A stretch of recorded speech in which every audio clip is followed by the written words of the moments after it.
Goal, nation's leading institute.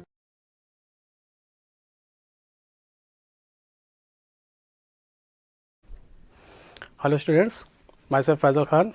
Today we are here to discuss the solution of AITS Major Test 1 held on 16th of Feb 2025. Let's start our discussion. The first question is, intrinsic silicon becomes p-type if it is doped with. देखिए पहला यहाँ पे option देख रहा है doped with. Doping का meaning क्या होता है? डोपिंग का meaning to add the impurity. Doped means to add the impurity. अगर intrinsic semiconductor pure form of semiconductor में अगर दो टाइप की इम्प्योरिटी को ऐड करें यानी डोपिंग किया जाए, either P type either N type semiconductor बनता है. कब? जब अगर यहाँ पे trivalent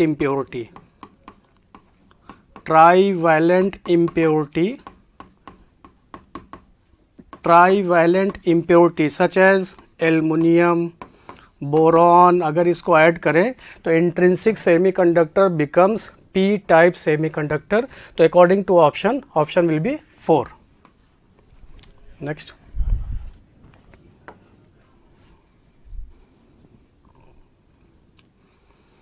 question number 2. Consider an electric dipole placed in a region of non uniform electric field. ध्यान दीजिएगा, नॉन यूनिफॉर्म इलेक्ट्रिक फील्ड है. Choose the correct statement given as the dipole will experience only a torque. सबसे पहले यहाँ पे mention कर लेते हैं नॉन यूनिफॉर्म इलेक्ट्रिक फील्ड को. सपोज मान लेते हैं कि डायपोल को प्लेस किए. डायपोल एक सेटअप जिसमें -q + q चार्ज कुछ दूरी पर सेपरेटेड हो, इसको प्लेस कर दिया गया एक नॉन यूनिफॉर्म इलेक्ट्रिक फील्ड में जिसमें इलेक्ट्रिक फील्ड हर एक पॉइंट पे वेरी करता हुआ हो. तो इसको रिप्रेजेंट कर रहे हैं हम लोग नॉन यूनिफॉर्म इलेक्ट्रिक फील्ड की हेल्प से, जिसमें इलेक्ट्रिक फील्ड को देखो ऐसे रिप्रेजेंट किए. अगर इस पॉइंट पे देखा जाए जो +q चार्ज है ये इलेक्ट्रिक फील्ड के रीजन में है, तो इस पे लगने वाला जो फोर्स होगा चूंकि पॉजिटिव चार्ज है तो उसको लिखा करेंगे QE. लेकिन यहाँ पे इलेक्ट्रिक फील्ड का मैग्नीट्यूड बदल रहा है क्योंकि यहाँ पे नॉन यूनिफॉर्म इलेक्ट्रिक फील्ड है, तो इसको मेंशन कर दिए QUET से. और इस पे लगने वाला फोर्स इलेक्ट्रिक फील्ड के अपोजिट डायरेक्शन में फोर्स एक्ट होगा बिकॉज चार्ज कैसा है, नेगेटिव. एक्ट होने वाला force Q × E1.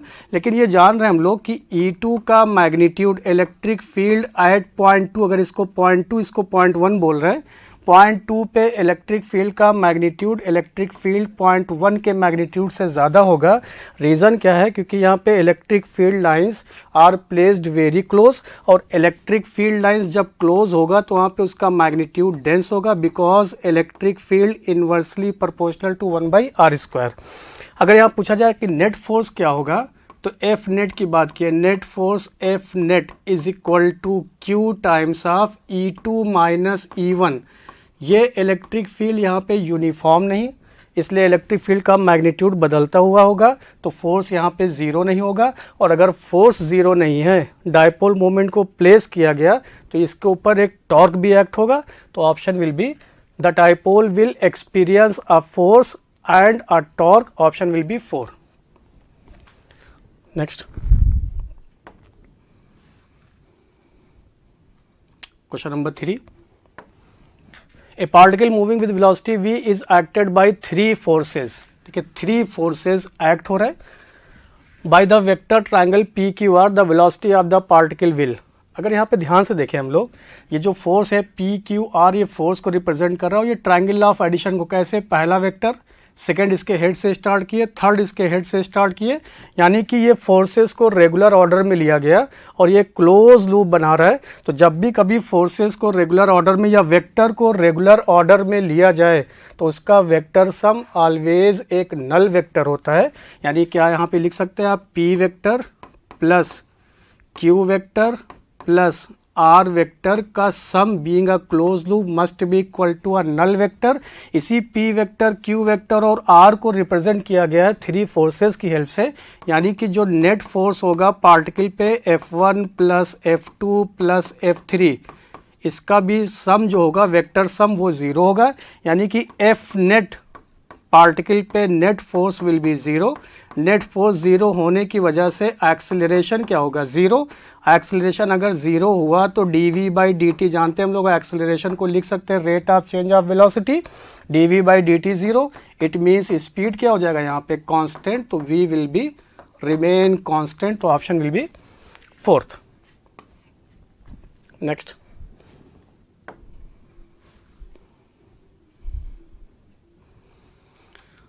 question number 4. A primary cell has an EMF of 1.5 volt. When a short circuited, it gives a current of 6 ampere. The internal resistance of the cell.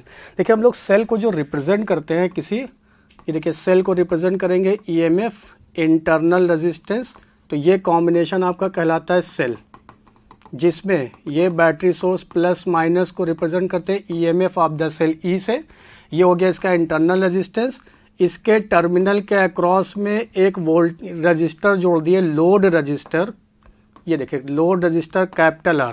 According to question बोल रहा है कि इसी cell को short circuit कर दिया गया, यानी कि यहाँ पे क्या इसी को ऐसे शॉर्ट सर्किट कर दे, ऐसा शॉर्ट सर्किट किए तो ये रेजिस्टेंस का वैल्यू क्या हो जाएगा, अभी नेग्लेक्टेड, क्योंकि रिडंडेंट होगा हमारे लिए।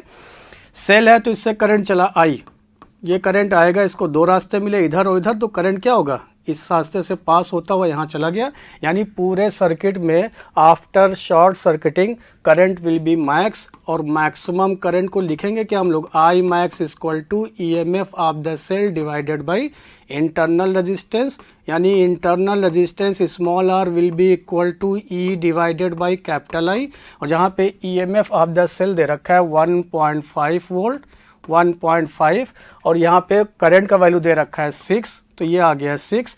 सॉल्व करने पे स्मॉल आ रहा है आपका 0.25 ohm, option will be 2। Next,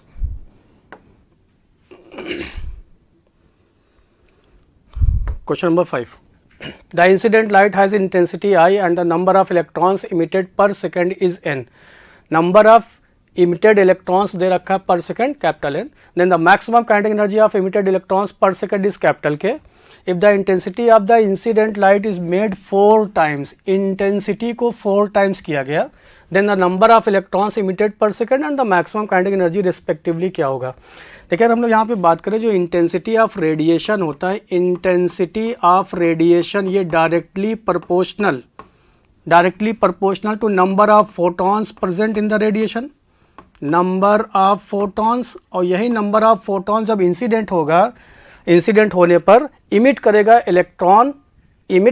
electron per second, यानी कि number of emitted electron per second depend होगा किसके ऊपर, इंटेंसिटी ऑफ रेडिएशन के ऊपर।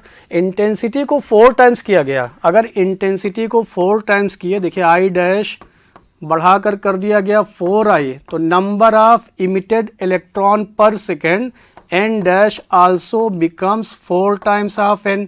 तो ऑप्शन में चेक करेंगे, ऑप्शन में सिर्फ एक ही दिख रहा हम लोग को, थर्ड ऑप्शन, जो कि है number of emitted electrons 4 times. और ये भी जानते हैं जो इमिटेड इलेक्ट्रॉन्स की काइनेटिक एनर्जी होती है, मैक्सिमम काइनेटिक एनर्जी, ये डिपेंड करता है सिर्फ और सिर्फ फ्रीक्वेंसी ऑफ रेडिएशन के ऊपर, जिसको लिखते हैं क्या, हाफ mv मैक्स का स्क्वायर इक्वल टू EV0, जहाँ पे V0 होता है स्टॉपिंग पोटेंशियल, यानी kinetic energy of the emitted electron depend करता है फ्रीक्वेंसी ऑफ रेडिएशन के ऊपर, इंडिपेंडेंट होता है इंटेंसिटी ऑफ लाइट से। तो ये रिमेन सेम इंटेंसिटी 4 टाइम्स होने पर, तो option will be 3। Next,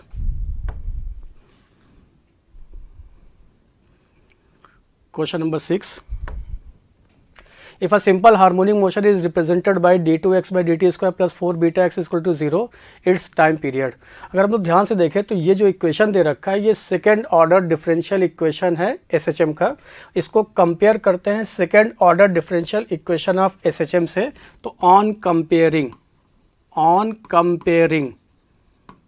second order of differential equation से, जो कि होता क्या, d2x divide d2x by dt square plus omega square x equal to 0, this is the second order of differential equation. Order को define करते हैं हमेशा इससे d2, अगर यहाँ 3 लिखा होगा तो थर्ड ऑर्डर बोलेंगे, यहाँ पे 2 लिखा है तो second order differential equation. Compare किए तो जरा ओमेगा स्क्वायर देखिए क्या देखा, omega square is equal to 4 beta, यानी ओमेगा यहाँ से किसके बराबर हो जाएगा, 2 टाइम्स ऑफ रूट बीटा, और ओमेगा होता है क्या एक्चुअल में 2 पाई बाई टी, जहाँ पे capital T is the time period, तो 2 से 2 कट हो गया, तो टाइम पीरियड का रिलेशन आ गया, capital T equal to time period equal to pi divided by under root beta. तो time period will be pi upon root beta, तो option will be second. Next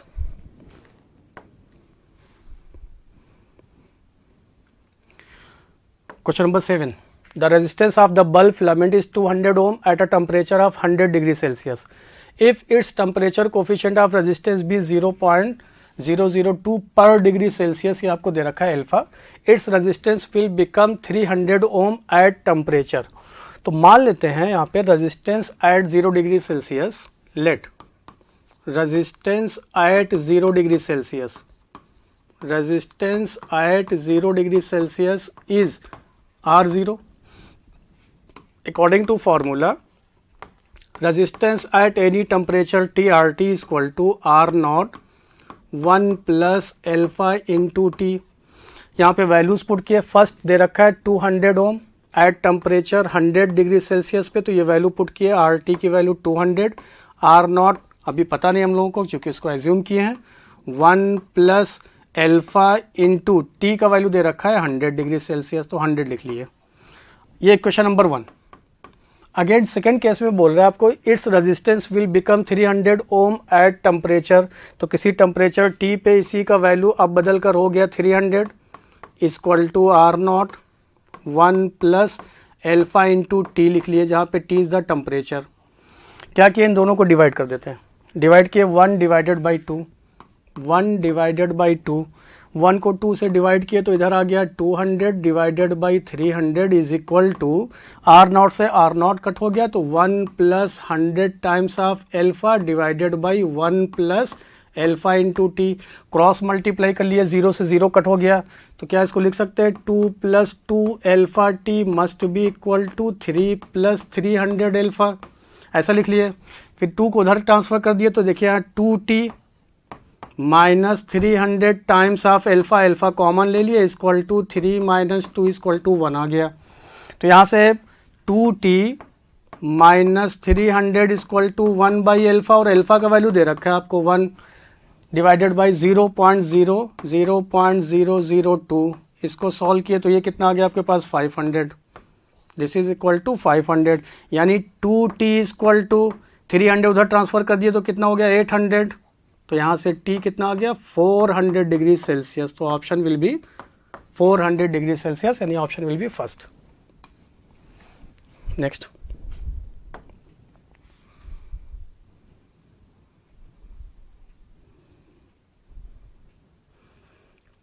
question number 8, a beam of light consisting of red, green and blue colors is incident on a right angled prism.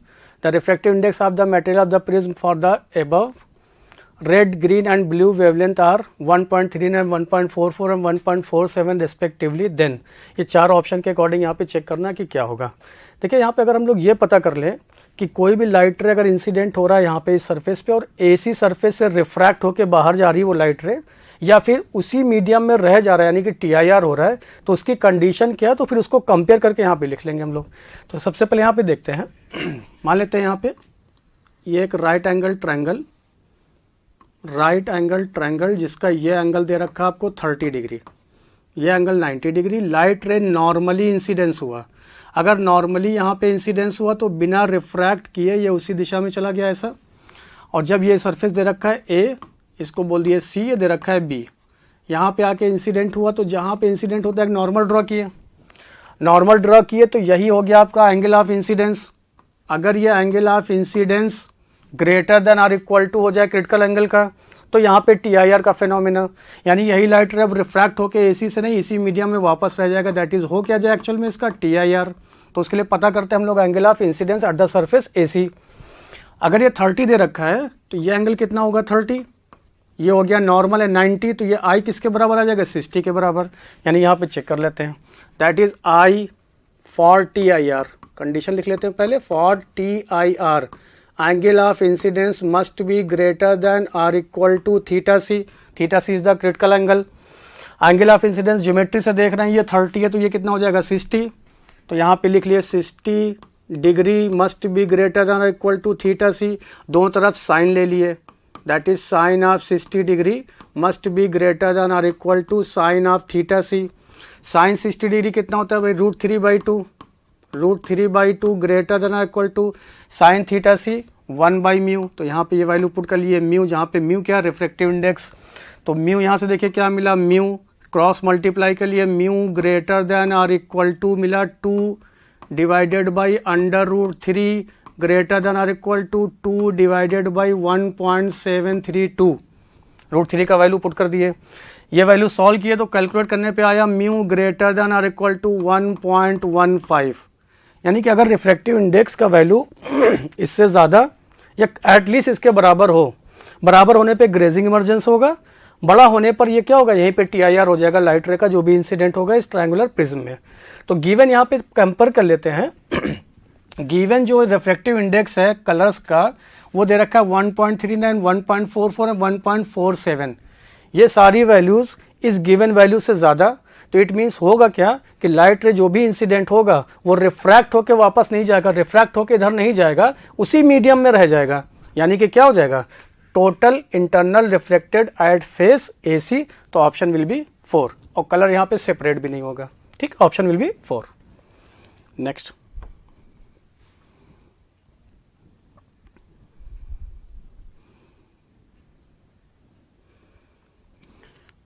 Question number 9, smallest division on the main scale of a given vernier caliper is 0.3 mm.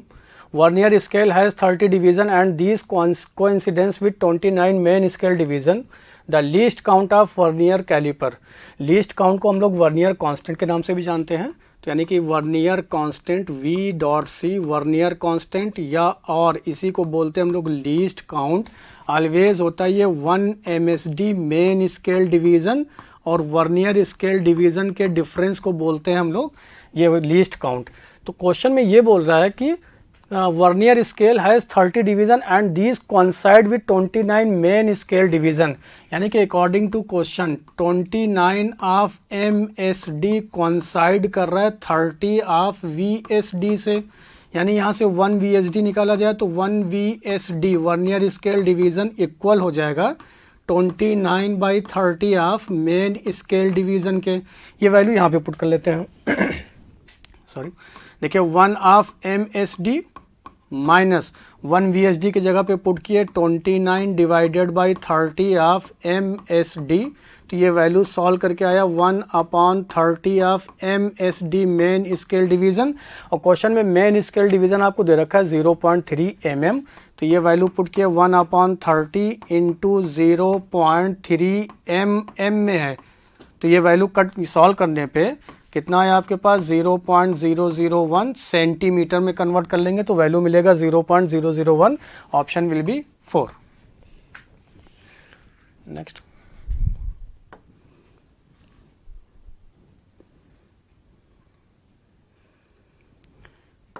Question number 10, assertion and reason based. An electrical bulb starts glowing instantly as it is switched on. Reason दे रहा है कि drift speed of the electrons in a metallic wire is very large. जब हम लोग reason की बात करें तो drift speed of the electron in a metallic wire is very large, ये स्टेटमेंट कुछ रॉन्ग है। रीज़न क्या है, क्योंकि अभी यहाँ पे एक्सप्लेन कर रहे हैं हम लोग। फर्स्ट जो ऑप्शन है, मान लेते हैं यहाँ पे कोई कंडक्टर है, कंडक्टर के पास फ्री इलेक्ट्रॉन्स अवेलेबल, इस कंडक्टर को कनेक्ट कर दिए या किसी भी इलेक्ट्रिकल सर्किट को कनेक्ट कर दिए वोल्टेज सोर्स के अक्रॉस, एक कांस्टेंट वोल्टेज सोर्स अप्लाई किए +- V का। जैसे ही कांस्टेंट वोल्टेज सोर्स को अप्लाई किए तो इमीडिएट यहाँ पे एक प्रॉपर्टी प्रोड्यूस होता है कंडक्टर के टर्मिनल के अक्रॉस में, जिसका नाम क्या होता है, इलेक्ट्रिक फील्ड। बिकॉज यहाँ पे प्लस चार्ज एक्यूमुलेट होगा और यहाँ पे माइनस चार्ज एक्यूमुलेट होगा, जिसकी वजह से एक इलेक्ट्रिक फील्ड स्टैब्लिश हो जाएगा अक्रॉस द कंडक्टर। जैसे इलेक्ट्रिक फील्ड यहाँ पे आया तो फ्री इलेक्ट्रॉन्स अवेलेबल होंगे कंडक्टर के पास में, फ्री इलेक्ट्रॉन्स अवेलेबल होंगे तो यही इलेक्ट्रिक फील्ड उस फ्री इलेक्ट्रॉन्स को अलाइन करेगा एक डायरेक्शन में, पर्टिकुलर डायरेक्शन में। अगर इलेक्ट्रिक फील्ड इधर है तो इलेक्ट्रॉन पे लगने वाला फोर्स किधर होगा, इस डायरेक्शन में। इलेक्ट्रॉन किधर मूव करने की कोशिश करेंगे, जस्ट इसके अपोजिट, यानी towards the higher potential electron move करना शुरू करेंगे with the help of force that is electrostatic force due to electric field, और मूव करना शुरू करेंगे टुवर्ड्स हायर पोटेंशियल, जिसकी वजह से करंट स्टैब्लिश होता है इन द सर्किट। और बल्ब या कोई भी इलेक्ट्रिक सर्किट इमीडिएट यहाँ पे स्विच ऑन करने पे क्या होगा, ग्लो करेगा with the help of electric field. लेकिन अब देखिए यही इलेक्ट्रॉन है मूव करना शुरू करेंगे, चूंकि इस इलेक्ट्रॉन को इलेक्ट्रिक फील्ड से मिलेगा क्या, फोर्स अगर मिलेगा तो एक्सेलरेशन आएगा। तो F बराबर क्यू ई बराबर एम ए, ये भी हम लोग जानते हैं, F equal to Q E is equal to M A, यानी एक्सेलरेशन मिलेगा इलेक्ट्रॉन को ई डिवाइडेड बाई एम। लेकिन यहाँ पे और दूसरा इलेक्ट्रॉन, उससे जाके इलेक्ट्रॉन क्या होगा, कोलाइड, यानी मल्टीपल कोलिजन होने की वजह से यही एक्सेलरेशन ऑफ द इलेक्ट्रॉन क्या होगा, डिक्रीज करना शुरू करेगा। डिक्रीज करते करते ये कांस्टेंट स्पीड से चलना शुरू कर देते हैं, यानी अब ये धीरे धीरे एक दूसरे को ड्रिफ्ट करके आगे तरफ बढ़ते हैं, जिसको हम लोग बोलते हैं ड्रिफ्ट स्पीड, यानी वी डी, जिसका जो मैग्नीट्यूड होता है वो अप्रॉक्स 10⁻⁻⁴ मीटर पर सेकेंड, जो कि वेरी स्मॉल है। और रीजन में यहाँ पे दे रखा है कि वेरी लार्ज, तो ये रीजन तो गलत हो गया, लेकिन फर्स्ट स्टेटमेंट यहाँ पे कैसा है, करेक्ट। तो यहाँ पे क्या लिखेंगे हम लोग, असर्शन तो ट्रू है लेकिन रीजन कैसा हो गया, फॉल्स हो गया, तो option will be first. Next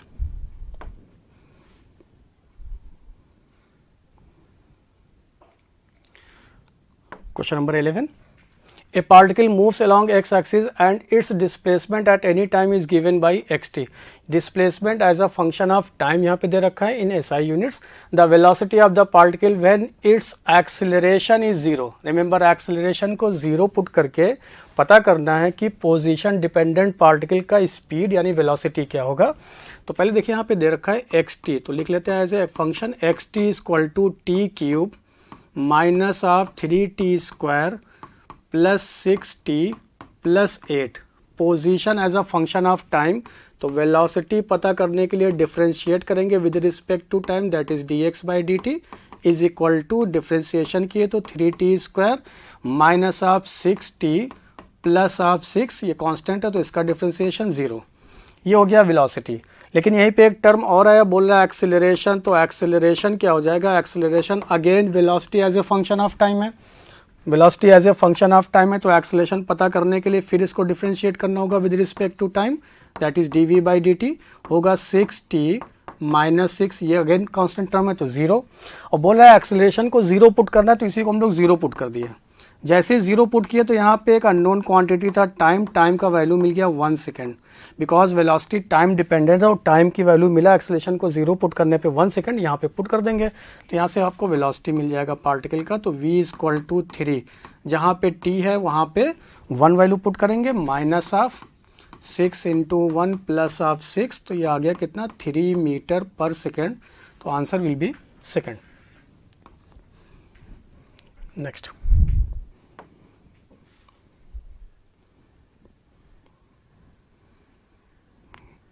Question number 12. A boat which has a speed of 13 km per hour in still water crosses a river of with 1 km along the shortest possible path. एक शब्द आया shortest possible path, इसका meaning है in 12 minutes the velocity of the river water. पहले जरा इसको draw कर लेते हैं हम लोग। देखिए क्या है ये, मान लेते हैं ये एक रिवर जिसका ये विथ दे रखा है आपको d, width of the river. Shortest possible path का मतलब यह है कि बोट जो है विद रिस्पेक्ट टू वाटर वो मूव करना शुरू करे डाउन स्ट्रीम से इस डायरेक्शन में। देखिए this is the velocity of boat with respect to water, इसको v लिख ले रहे हैं, और रिवर का फ्लो क्या करेगा, इसको इस तरफ ड्रिफ्ट करा देगा, जिसकी वजह से ये boat with respect to ground इस डायरेक्शन में मूव करेगा। तो यहाँ पे लिख ले रहे हैं u और इसको लिख ले रहे हैं v/g। क्या है इसको जरा डिफाइन कर लेते हैं। v को माने velocity of boat with respect to water या with respect to river. Velocity of boat with respect to water को एज्यूम किए v, और velocity of water with respect to ground या velocity of river with respect to ground, इसी को मान रहे हैं हम लोग u, और जबकि ये दे रखा है velocity of boat with respect to ground, इसको लिख रहे हैं हम लोग vb से, वो सामने यहाँ पे मेंशन किया गया। अब देखिए शॉर्टेस्ट पाथ का मतलब है कि हम लोग यहाँ से यहाँ पहुँचे, ये जस्ट अपोजिट पॉइंट हो गया, तो इसलिए क्या किए हम लोग कि डाउन स्ट्रीम से इस एंगल पे लेकर बोट को चले, तो ये रिवर का फ्लो इसको इधर ड्रिफ्ट किया, तो हम लोग को शॉर्टेस्ट पाथ यहाँ पे कवर होगा। लेकिन दे रखा टाइम कितना, t इक्वल टू 12 मिनट। तो देखिए टाइम के लिए अगर बात करें तो टाइम होता क्या है, time equal to distance upon speed, distance d। Speed की बात करें तो स्पीड हमारे लिए ये नहीं होगा, चूंकि हम लोग को जाना है शॉर्टेस्ट पाथ की तरफ, तो क्या लिखेंगे v/g, यानी velocity of boat with respect to ground. अगर यहाँ ट्रायंगल से बात करें तो क्या आप यहाँ पे ट्रायंगल से देख सकते हैं कि v square is equal to दे रखा है वी बी ऑब्लिक जी का square plus of u square, यानी यहाँ से v b g velocity of boat with respect to ground का स्क्वायर हो जाएगा v square minus of u square.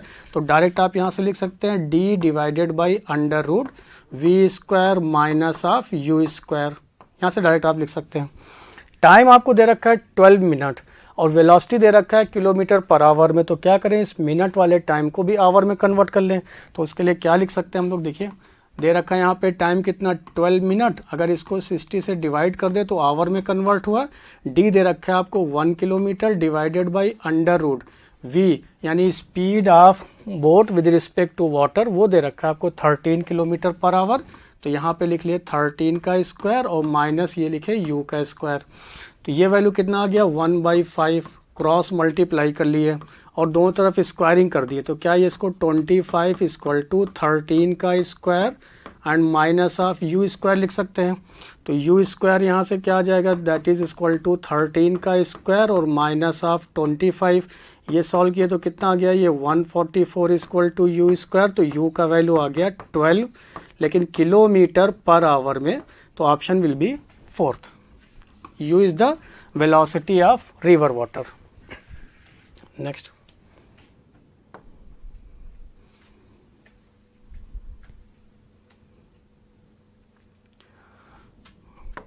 Question number 13.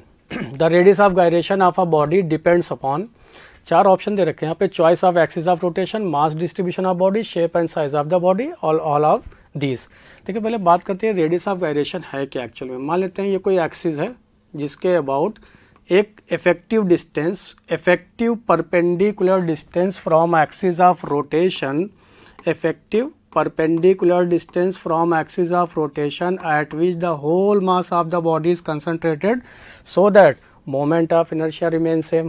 तो क्या इसी को आप I equal to M K square लिखते हैं, m times of K square यानी radius of gyration k equal to under root लिख सकते हैं आप I बाई एम।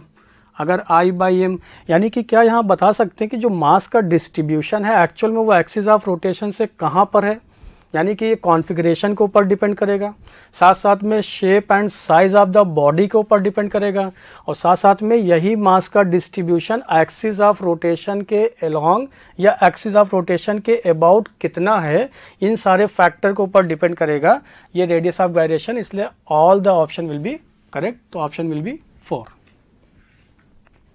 नेक्स्ट,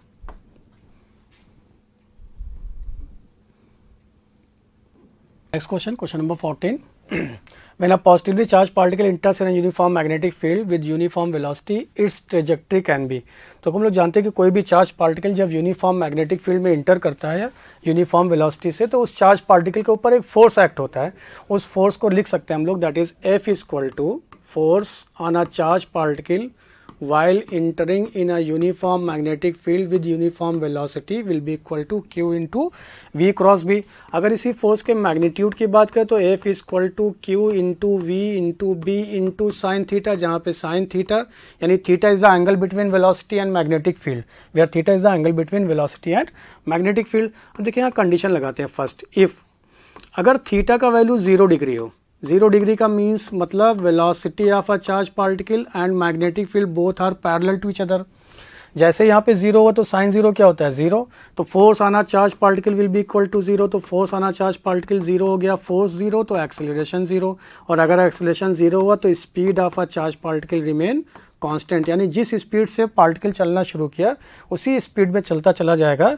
यानी मोशन कैसा होगा इसका, straight line, motion will be straight line. यानी पहला पार्ट तो यहाँ पे सही दिख रहा है। सेकंड ऑप्शन के पास हम लोग आते हैं। अब यहाँ पे देखो फिर से चेक कर लेते हैं, इफ अगर थीटा का वैल्यू 90 डिग्री हो जाए, यानी कि velocity of a charge particle becomes perpendicular to the magnetic field, तब इसके ऊपर लगने वाला फोर्स, पार्टिकल के ऊपर लगने वाला फोर्स का वैल्यू क्या होगा, मैक्सिमम, और वो वैल्यू होगा Q into V into B के बराबर, यानी फोर्स विल बी मैक्सिमम। तो यहाँ पे चेक कर लेते हैं क्या ऐसा है। मान लेते हैं कि यूनिफॉर्म मैग्नेटिक फील्ड है जो इनटू द प्लेन डायरेक्टेड है, यूनिफॉर्म मैग्नेटिक फील्ड, इसमें एक चार्ज पार्टिकल है जिसका magnitude Q, M charge particle speed V से यहाँ पे इंटर किया। जैसे यहाँ पे स्पीड v से एंटर किया तो इसको जाना चाहिए था ऐसे, लेकिन ये क्या होगा, यहाँ पे ऐसे घूमना शुरू कर दिया। रीज़न क्या है, जैसे ही चार्ज पार्टिकल यहाँ पहुँचा, स्पीड v इसके पास, v क्रॉस b की वजह से इसके ऊपर एक फोर्स एक्ट होगा जिसके डायरेक्शन को हम लोग राइट हैंड थंब रूल से पता करते हैं। देखिए v इधर है, b इनटू द प्लेन है, v क्रॉस b, तो थंब इधर लगने का मतलब सेंटर की तरफ एक थंब लगा जिसकी जो थंब बताएगा डायरेक्शन ऑफ फोर्स को। तो ये चार्ज पार्टिकल इधर के बजाय इधर घूम जाएगा, यानी चार्ज पार्टिकल ऐसा घूमा। फिर चार्ज पार्टिकल भागना चाहेगा इधर स्पीड v से, अगेन इसके ऊपर फिर एक फोर्स लगेगा v क्रॉस b, तो देखो फिर अगेन फोर्स लगा जो इस चार्ज पार्टिकल को इधर घुमा देगा। चार्ज पार्टिकल इधर पहुंचा स्पीड v से, फिर इसके ऊपर एक फोर्स एक्ट हुआ। यानी कि यूनिफॉर्म सर्कुलर मोशन भी पॉसिबल कब, जब speed of the charge particle perpendicular हो मैग्नेटिक फील्ड के, यानी कि सेकंड पार्ट भी यहाँ पे सही है। अब देखिए थर्ड की बात करते हैं। इफ थीटा का वैल्यू ना ही जीरो नहीं लिए तो स्ट्रेट लाइन मोशन नहीं, और ना ही इसकी वैल्यू को 90 डिग्री ले यानी कि सर्कुलर मोशन नहीं, तब ऐसा मोशन क्या हो जाता है, हेलिकल मोशन कहलाता है। हेलिकल मोशन यानी हेलिक्स। इस केस में देखिए ये मोशन कुछ ऐसे परफॉर्म होगा जिसमें मैग्नेटिक फील्ड ये डायरेक्शन में और चार्ज पार्टिकल को प्रोजेक्ट किए हॉरिजॉन्टल से किसी एंगल थीटा, जो मैग्नेटिक फील्ड से किसी एंगल थीटा पे हो, तो मोशन विल बी हेलिक्स। इसलिए all option will be correct, option will be 4। Next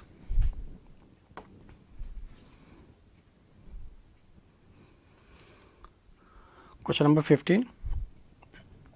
The fundamental frequency of a closed organ pipe of length 30 cm is equal to second overtone of an open organ pipe. Open at both ends. The length of the organ pipe open at both ends. देखिए अगर हम लोग यहाँ पे frequency की बात करें, frequency for closed organ pipe will be equal to NV divided by 4LC, जहाँ पे n क्या होते हैं हमेशा इसमें ऑड हार्मोनिक्स, तो 1, 3, 4, 5, 7। और वहीं पे frequency for open organ pipe will be equal to NV divided by 2LO, जहाँ पे n क्या होगा number of harmonics 1, 2, 3, 4 dot dot dot. तो यहाँ पे बोला गया एक second overtone of an open organ pipe. अगर यहाँ पे ओपन ऑर्गन पाइप की बात करें तो फॉर nth हार्मोनिक, अगर हार्मोनिक यहाँ पे nth है तो नंबर ऑफ ओवरटोन्स इससे कम, तो n-1 ओवरटोन। या फिर इसको ऐसा बोल सकते हैं कि अगर n ओवरटोन की बात कर रहे हैं तो नंबर ऑफ हार्मोनिक्स एक ज़्यादा, यानी n+1 ऑफ हार्मोनिक्स मिलेगा यहाँ पे। तो बोला क्या गया आपसे second overtone in case of open organ pipe, तो यहाँ पे हार्मोनिक्स क्या हो जाएगा 3, यानी FO equal to 3V divided by 2LO। और यहाँ पे बोल क्या रहा है कि और फिर फंडामेंटल फ्रीक्वेंसी दे रखा है क्लोज्ड ऑर्गन पाइप का, तो फंडामेंटल के लिए n का वैल्यू क्या हो जाएगा 1, यानी for closed organ pipe FC equal to n का value 1, V divided by 4LC।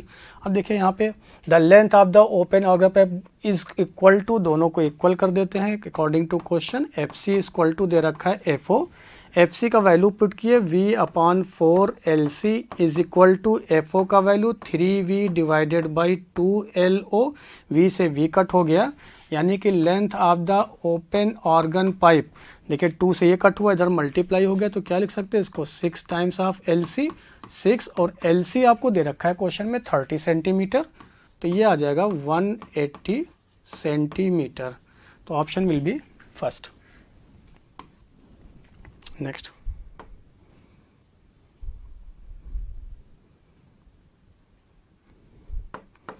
Next question. Question number 16. A magnet of magnetic moment M is rotated through 60 degree in a magnetic field.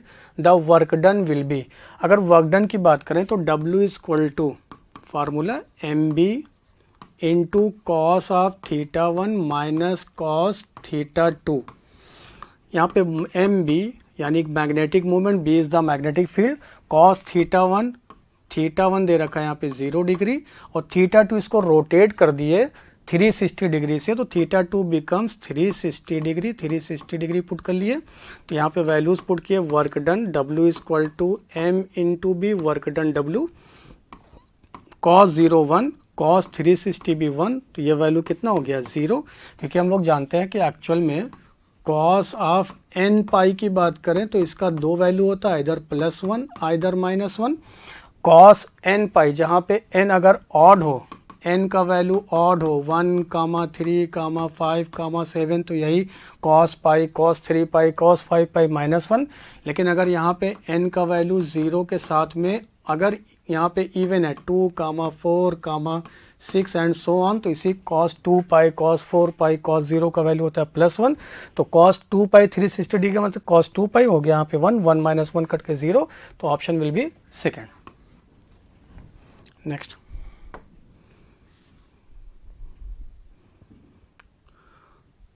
question number 17. A rocket is fired from inside a deep mine so as to escape the earth's gravitational field. The minimum velocity to the imparted to the rocket, 4 option दे रखा है, little more than escape velocity, less than, या फिर same exactly. तो जरा यहाँ पे escape velocity की बात करते हैं। तो मान लेते हैं ये अर्थ है, अर्थ के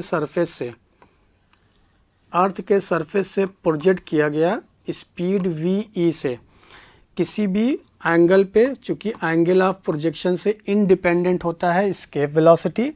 अर्थ के सेंटर से इसका distance capital R, this is the mass of the earth, और दिस इज द ऑब्जेक्ट जिसको प्रोजेक्ट कर रहे हैं अर्थ के सरफेस से with the help of escape velocity. तो इसका वैल्यू कितना होता है, VE = √2gm divided by r, जिसको आप 2gr भी बोलते हैं, 2gr।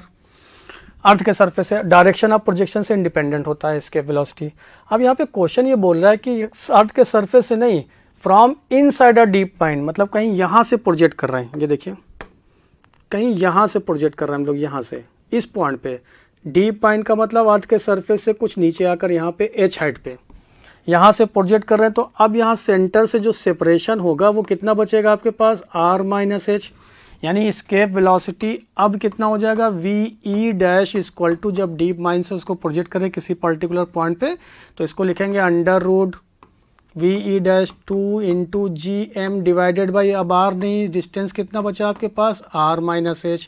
तो देखो ये बेस जो है वो स्लाइटली डिक्रीज किया, r - h हुआ। अगर ये बेस डिक्रीज किया तो ये एस्केप वेलोसिटी क्या होगा, स्लाइटली मोर देन होना चाहिए, तब यहाँ पे option will be first. A little more than the escape velocity of fire from Earth's surface, तो option will be first. Next.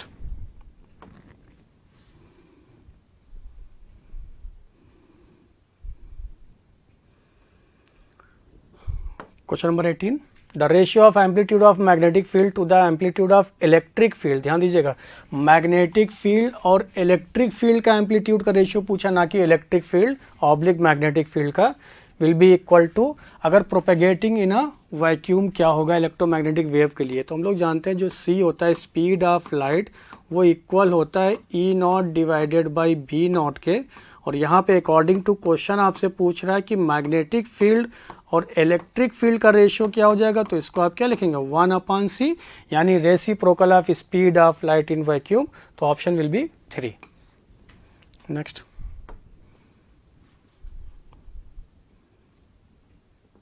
Question number 19.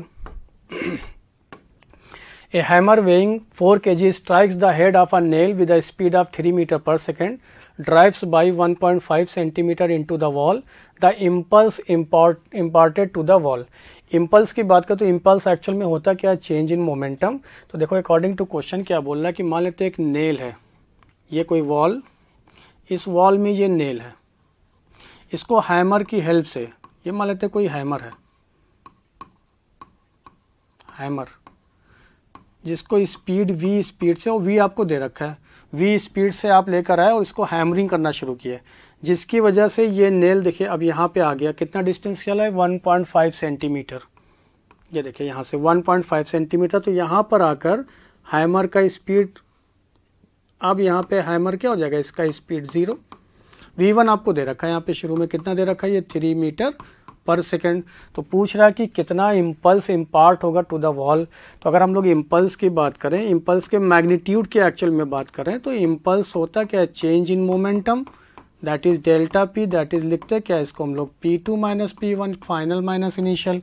Final में देखो यहाँ पे आगे क्या हो गया, रुक गया, बिकॉज ये होता क्या है, m times of V2 minus V1, चूंकि linear momentum mass into velocity, तो ये हो गया 0 माइनस m इंटू V1, चूंकि यहाँ पे V2 क्या है, 0 आपके पास, तो यहाँ पे वैल्यू पुट किए मास दे रखा है आपको 4 और V1 का वैल्यू दे रखा है 3, तो ये आ गया माइनस का 12 Newton into second.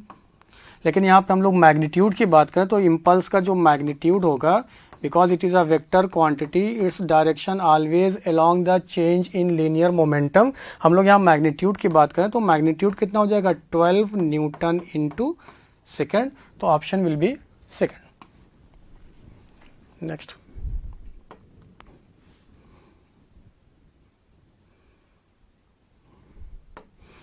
Question number 20. In a certain double slit experimental arrangement, interference fringes of width 1.2 mm each are observed when light of wavelength 4000 angstrom is used. Keeping the setup unaltered, if the source is replaced by another of wavelength 5000 angstrom, the fringe width will be. तो हम लोग जानते हैं कि YDSC में जो fringe width होता है, beta is equal to fringe width का formula lambda times of D into small d, जहाँ पे स्मॉल डी क्या separation between the slits, capital D separation between the slits and the screen, where lambda is the wavelength. तो यहाँ पे सारा setup को same रखते हुए सिर्फ वेवलेंथ ऑफ लाइट यहाँ पे चेंज किया गया, तो यानी कि फ्रिंज विथ प्रोपोर्शनल हो जाएगा वेवलेंथ ऑफ द लाइट के। अगर वेवलेंथ ऑफ द लाइट तो यहाँ लिख सकते हैं beta 1 divided by beta 2 must be equal to हो जाएगा यहाँ लैम्डा 1 डिवाइडेड बाई लैम्डा 2। तो बीटा 2 आपसे पूछ रहा है फ्रिंज विथ सेकेंड टाइम में क्या होगा, तो lambda 2 divided by lambda 1 times of fringe width of the first. तो लैम्डा 2 का वैल्यू यहाँ पे दे रखा है लैम्डा 2 दे रखा है आपको 5000, तो यहाँ वैल्यू पुट कर दिया 5000 एंगस्ट्रॉम। इनिशियल दे रखा है आपको 4000 एंगस्ट्रॉम इंटू 1.2 दे रखा है, 1.2 mm में दे रखा है आपको ये बीटा 1। तो यहाँ पे देखिए कट हो गया, ये कितना आ गया 1.5 ऑफ mm, बिकॉज 4 3 यहाँ पे और 5 3 15। तो नेक्स्ट जो मिलेगा आपको fringe width will be equal to 1.5 mm, तो option will be 4। Next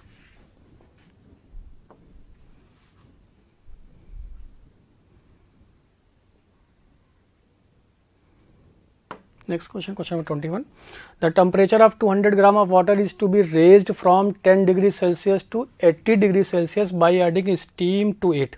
The mass of the steam required for this purpose. तो देखिए यहाँ पे अगर हम लोग लॉ ऑफ कैलोरीमेट्री की हेल्प से बात करें तो heat gained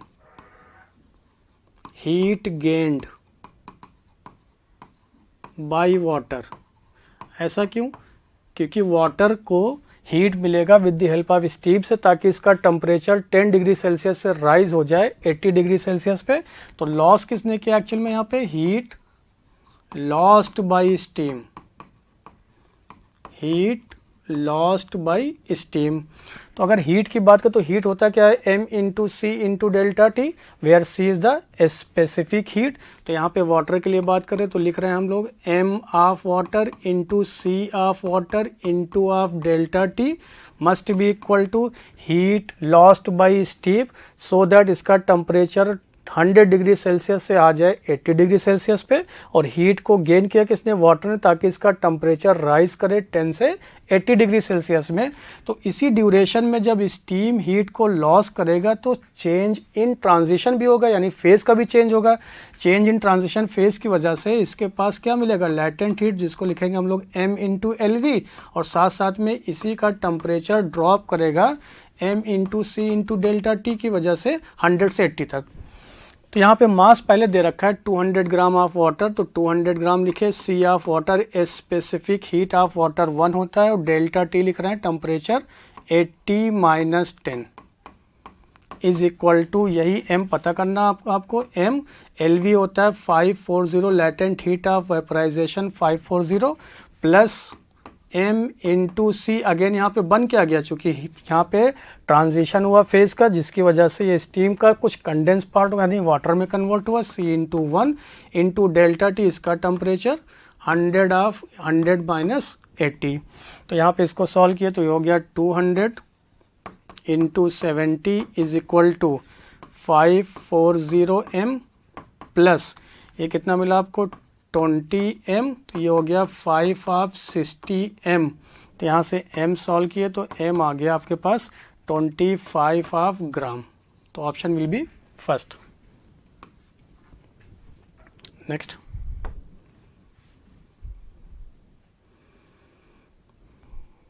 Question number 22. A conducting sphere of radius 6 cm has an unknown charge. The electric field at 10 cm from the center of the sphere is 27 into 10 power 6 Newton per coulomb and points radially outward. What is the net charge on the sphere? ध्यान दीजिएगा यहाँ पे conducting sphere बोला गया, तो मान लेते हैं ये कंडक्टिंग स्फीयर है जिसके सरफेस पे चार्ज कैपिटल क्यू, यही पता करना है आपको। रेडियस दे रखा है आपको 6 सेंटीमीटर, 6 सेंटीमीटर। इसके आउटसाइड पे कोई पॉइंट P है जहाँ पे radially outward directed electric field P point पे, जो कि सेंटर से सेपरेटेड है 10 सेंटीमीटर दूरी पे। तो पूछ रहा है कि चार्ज क्या होगा। तो पहले अगर हम लोग यहाँ P पॉइंट पे बात करें इलेक्ट्रिक फील्ड का, electric field at point P will be equal to KQ divided by R square. Outside the point पे इलेक्ट्रिक फील्ड यहाँ पे नेचर कैसा रखेगा, पॉइंट चार्ज नेचर, तो लिखे हम लोग KQ बाई R स्क्वायर। तो यहाँ पे इलेक्ट्रिक फील्ड का वैल्यू दे रखा है आपको 27 into 10 to the power 6 is equal to K क्या होता है, कांस्टेंट, जिसका value 9 into 10 to the power 9 into capital Q पता करना है, और सेपरेशन आपको दे रखा है 10 सेंटीमीटर। तो 10 सेंटीमीटर को मीटर में कन्वर्ट करिए इंटू होल स्क्वायर। सॉल्व किए तो इसका वैल्यू आया Q is equal to 30 of micro coulomb. तो option will be first. Next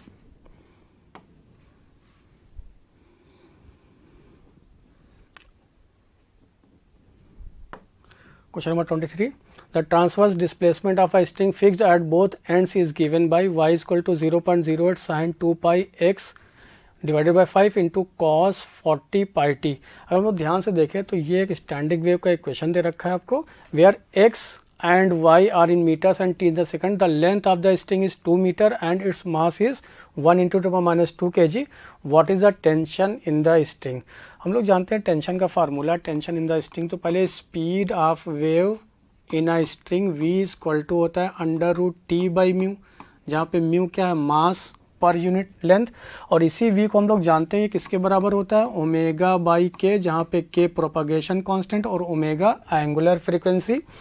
तो क्या यहाँ से अगर क्रॉस मल्टीप्लाई किए और स्क्वायरिंग कर दे तो t equal to mu times of omega by K का होल स्क्वायर लिख सकते हैं, where t is the tension, tension in the string. Mu आपको सारी वैल्यूज को पुट कर लेते हैं। t इक्वल टू म्यू दे रखा है आपको, मास पर यूनिट लेंथ होता है तो 1 into 10 to the power minus 2, ये हो गया मास। लेंथ आपको दे रखा है 2 मीटर, तो यहाँ से 2 लिखे इंटू ओमेगा और k। अब इसको कंपेयर करेंगे स्टैंडर्ड इक्वेशन से, स्टैंडर्ड इक्वेशन से कंपेयर करें तो y इज इक्वल टू होता है 2a आइदर साइन के एक्स या फिर कॉस के x into of cos of omega T. इसको आप कुछ ऐसे भी लिख सकते हैं 2a कॉस के x into sine omega T. Compare किया जाए तो x के साथ में जो भी लिखा हुआ है वो हो गया k यानी प्रोपगेशन कांस्टेंट, तो k का वैल्यू आ गया 2 पाई डिवाइडेड बाई 5, और यहाँ पे t के साथ में जो टर्म लिखा वो हो जाएगा ओमेगा, तो ओमेगा आ गया आपके पास 40 इंटू पाई। तो ये सारी वैल्यूज़ को यहाँ पे पुट किए, ओमेगा की जगह पे आ गया 40 पाई और k की जगह पे पुट किए 2 पाई डिवाइडेड बाई 5 का होल स्क्वायर। सारी वैल्यूज को पुट किए, पाई से पाई कट हो गया, सॉल्व किए तो t इक्वल टू आ गया 50 न्यूटन। तो option will be fourth. Next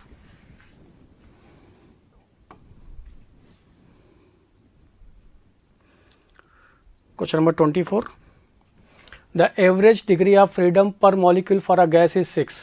The gas performs 20 joule of a work when it expands at constant pressure. The heat absorbed by the gas.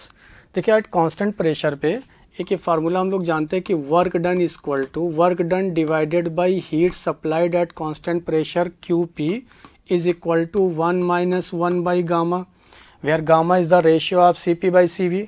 और degree of freedom के term में इसको लिख सकते हैं gamma is equal to 1 plus 2 by F, जहाँ पे gamma है क्या, CP बाई CV का ratio, specific heat at constant pressure, specific heat at constant volume. तो 1 प्लस 2 बाई एफ, जहाँ पे एफ दे रखा है डिग्री ऑफ फ्रीडम, तो 1 plus 2 degree of freedom is the 6। तो ये आ गया 1 प्लस 1 बाई 3। सॉल्व किए तो कितना आ गया, ये 4 बाई 3। तो गामा का वैल्यू मिला आपको 4 बाई 3। यहाँ पे पुट कर दिया तो work done divided by Q P is equal to 1 minus 1 by gamma, gamma की जगह पे 4/3। तो इसको सॉल्व किए तो ये कितना हो गया भाई आपके पास 1 माइनस 3/4, तो दैट इज इक्वल टू 1/4। पूछा है आपसे heat absorbed by the gas, तो that is Q P is equal to 4 times of work done, और वर्क डन आपको दे रखा है यहाँ पे, दैट इज कितना है 20 जूल। तो 4 into 20 is equal to 80 joule, तो option will be second. Next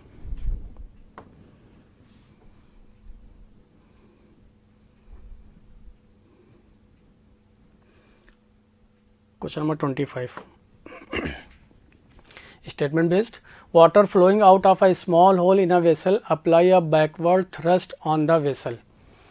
Statement second. According to equation of continuity, the product of area and velocity remains constant. Check करना है कि स्टेटमेंट 1 और स्टेटमेंट 2 करेक्ट है या नहीं। तो जरा यहाँ पे चेक कर लेते हैं। स्टेटमेंट 1 की बात करें हम लोग कि देखिए अगर स्मॉल होल बोल दिया गया यहाँ पे स्मॉल होल, तो हम लोग जानते हैं इक्वेशन ऑफ कॉन्टिन्यूटी से, तो a इंटू वी का जो प्रोडक्ट होता है वो क्या होता है कांस्टेंट, a इंटू वी का प्रोडक्ट कांस्टेंट। अगर एरिया यहाँ पे स्मॉलर होगा तो स्पीड क्या होगा ज़्यादा, यानी देखिए अगर इफ़ एरिया अगर स्मॉलर हुआ तो स्पीड ऑफ जो फ्लो होगा वो क्या होगा लार्जर, मैक्सिमम होगा, ज़्यादा होगा।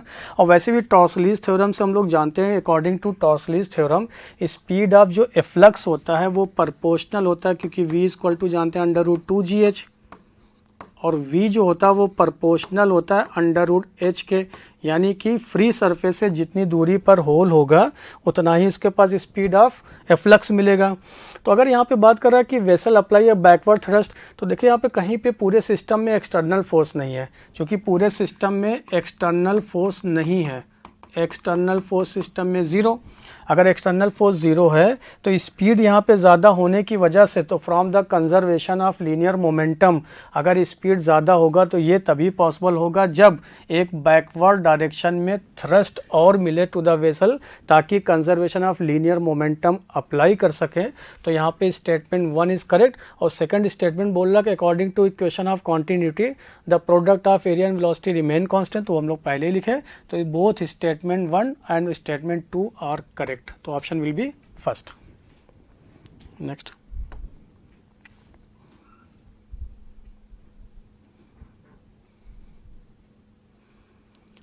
Question number 26। A parallel plate capacitor with air between the plates is charged to a potential difference of 300 volt and then insulated, एक शब्द आया यहाँ पे insulated. A plastic plate is inserted between the plates filling the whole gap, यानी completely यहाँ पे insert किया गया। The potential difference between the plates now becomes 50 volt, the dielectric constant of plastic. देखिए सबसे पहले हम लोग जानते हैं कि with capacitor in case of air, जब प्लास्टिक की प्लेट्स को नहीं इंसर्ट कराए तो उस केस में कितना होगा C0। और अब बोल रहा है अकॉर्डिंग टू क्वेश्चन, अगर ये प्लास्टिक का प्लेट है इसको कम्प्लीटली इंसर्ट करा दिए between the plates of capacitor, जिसका डाइलेक्ट्रिक कांस्टेंट दे रखा है K, तो जो कैपेसिटेंस होगा now capacitance C dash becomes K times of initial value का, जहाँ पे K क्या है डाइलेक्ट्रिक कांस्टेंट, बिकॉज ये कम्प्लीटली इंसर्ट कराया गया। अगर यहाँ पे इनिशियल में बात करें तो इनिशियल में उसके पास चार्ज क्या होगा कैपेसिटर के पास, तो Q1 इक्वल टू लिख रहे हैं C इंटू वी, Q बराबर CV होता है। इनिशियल इसके पास कैपेसिटेंस कितना C0, और इनिशियल पोटेंशियल दे रखा है 300 वोल्ट। नाउ जब यहाँ पे प्लेट्स को इंसर्ट करा दिया गया होल गैप में, तब potential between the plates become 50 volt, यानी कि अगर इस केस में चार्ज की बात करें, जब इंसर्ट करा दिया गया प्लेट्स को तो charge becomes Q2 equal to, फिर अगर लिख रहे हैं C इंटू वी, लेकिन यहाँ पे अब C की जगह पे क्या आएगा C डैश, तो यहाँ पे C डैश का वैल्यू पुट किए K टाइम्स ऑफ C0, और पोटेंशियल का वैल्यू भी बदल गया, वो हो गया 50। और यहाँ पे इंसुलेशन हुआ, तो इंसुलेशन में charge on a capacitor remains same, यानी Q1 इज इक्वल टू होगा Q2 के, Q1 का वैल्यू पुट किए दे रखा है 300 इंटू C0, और जबकि Q2 का वैल्यू दे रखा है 50 इंटू C0 इंटू K, यहाँ से C0 कट हुआ, सॉल्व किए तो K का वैल्यू आ गया 6, तो ऑप्शन विल बी 3। तो during insulation charge on a capacitor remains same. Next Question number 27. The two ends of a metal rod are maintained at temperature 110 degree Celsius and 130 degree Celsius. The rate of heat flow in the rod is found. Rate of heat flow found to be 8 joule per second. If the ends are maintained at temperature 205 degree Celsius and 215 degree Celsius, the rate of heat flow will be. तो अगर हम लोग यहाँ पे rate of heat flow की बात करें, that is the rate of heat flow. H is equal to Ka, जहाँ पे K coefficient of thermal conductivity, area into temperature difference θ1 minus θ2 divided by L. This is the rate of flow of heat. यानी कि अगर यहाँ पे बात करें तो क्या इसको कुछ ऐसा भी लिख सकते हैं कि H is equal to K into A into delta theta divided by L, लेकिन minus sign, because delta represent करता है किसको, θ2 माइनस यानी टेम्परेचर डिफरेंस को, इसलिए माइनस साइन, बिकॉज यहाँ लिख रहे हैं θ1 माइनस θ2. अब यहाँ पे वैल्यूज को चेक कर लेते हैं. यानी कि जो heat rate of flow of heat है ये प्रोपोर्शनल किसके हो गया, टेम्परेचर डिफरेंस के. अगर टेम्परेचर डिफरेंस के प्रोपोर्शनल है तो क्या यहाँ पे H1 बाई H2 को लिख सकते हैं delta θ1 divided by delta theta difference of 2. तो H1 by H2 is equal to rate of flow of heat. First case में दे रखा है 130 माइनस 110, फर्स्ट केस का ये. सेकंड केस में आपको दे रखा है 215 माइनस ऑफ 205. ये सॉल्व किए तो ये कितना हो गया आपके पास 20, ये सॉल्व किए तो ये आपके पास आ गया 10, तो ये वैल्यू मिला आपको 2. और H1 आपको दे रखा है 8, तो H2 बराबर कितना आ जाएगा, H2 is equal to H1 by 2, that is 8 divided by 2 is equal to 4 joule per second. तो option will be second, 4 joule per second. Next.